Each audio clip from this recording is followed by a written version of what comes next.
मुक्ताईनगरचे सन्माननीय आमदार चंद्रकांत पाटील यांनी काल बरेच अकलेचे तारे तोडले. माहिती शून्य आहे, परंतु बदनामी करण्याच्या दृष्टीनं बोलत राहायचं. नाथाभाऊचं नाव घेतल्यामुळे चंद्रकांत पाटलांचं नाव मोठं होतं, त्यांच्या नावाला जरा वलय प्राप्त होतं किंवा त्यांच्या नावाला प्रसिद्धी मिळते असं त्यांना वाटतं. काल त्यांनी सांगितलं कारखान्याच्या संदर्भामध्ये, मानपूर जमिनीच्या संदर्भामध्ये. वास्तविक मानपूरची जमीन ही वर्ग 1ची जमीन आहे. हे महारवतन जमीन नाही आहे, ती कुणालाही घेण्याचा अधिकार आहे.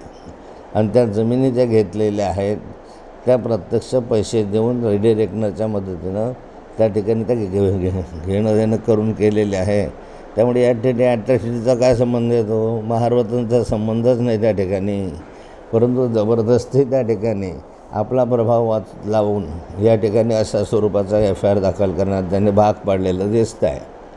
मध्येच त्याने काढलं की मुक्ताई सहकारी साखर कारखाना विकला. अरे वा गाढवा, मुक्ताई सहकारी साखर कारखाना प्रतिभाताई पाटलांचा कारखाना होता, तो त्यांना चालवता आला नाही म्हणून त्यांनी तो लिक्विडेशनमध्ये सरकारने विकला. विकल्यानंतर शिवाजीराव जाधवांनी तो नियमानुसार विकत घेतला. मी काही पार्टनर वगैरे त्याच्यात नव्हतो. असेल तर त्यांना दाखवून द्यावं, पार्टनरशिप असेल तर. माझे ते मित्र आहेत आणि त्या मित्रत्वाच्या नात्यानं माझ्या संबंध आहे. अशा अनेक मोठ्या मोठ्या लोकांचे माझे मित्र आहे. चंद्रकांत पाटलांचे तर नाही याचं दुःख त्यांना आहे. आणि तो कारखाना जो आहे तर 10-12 वर्ष या ठिकाणी चालवून ऊस उत्पादकांनी ऊस न दिल्यामुळे तो कारखाना दरवर्षी 4-5 कोटी रुपयाच्या तोट्यात आला. आणि तोट्यात आला म्हणून तो कारखाना बंद पडला. जर चंद्रकांत पाटलांनी ऊस लावायची मोहीम घेऊन त्या कारखान्याला ऊस मिळवून दिला असता तर एवढा मोठा कारखाना या ठिकाणी हलवण्याची गरज भासली नसती. आणि मुक्ताई साखर कारखाना जो आहे सहकारी कारखाना असं मोडला. आणि तो मोडला, कोण मोडणार त्याशी का माझा संबंध आहे? त्यांना चालवता आला नाही किंवा त्यांनाही ऊस मिळत नव्हता म्हणून तो बंद पडला. शिवाजीरावांनाही ऊस मिळत नव्हता म्हणून तो बंद पडला.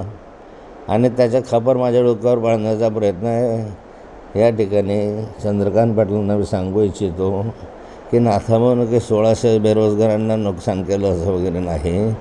मी उलट सहकारी सूतगिरणी चालवतो आहे आणि ते सूतगिरणी आज 12-15 वर्षापासून सुरू आहे. त्यात 400 मजूर कामाला आहे. तुम्ही एकाला तरी कामाला लावलं का? MIDCचं नुसतं गाजर दाखवलं. MIDCची जागा तरी संपादित झाली का? एक तरी माणसाला तुम्ही कारखाना वगैरे उभा करून रोजगार दिला आहे का? तुम्हाला रोजगार देता येत नाही. आम्ही रोजगार दिलेले आहेत. मी अनेक लोकांना नोकऱ्या लावलेल्या आहेत. तुम्ही एकाला तरी नोकरी लावून दिली आहे का सरकारी? मी 4-5 हजार लोकांच्यावर नोकऱ्या लावून दिलेल्या आहे. बेरोजगारांना काम दिलं नाही बिना पैशाने. तुमच्यासारखे पैसे घेऊन मी कधी व्यवहार करत नाही. आणि मग या माध्यमातून असं चुकीची दिशाभूल करणारी माहिती पसरू नये असा माझा त्यांना वडिलकीच्या नात्यानं सल्ला आहे.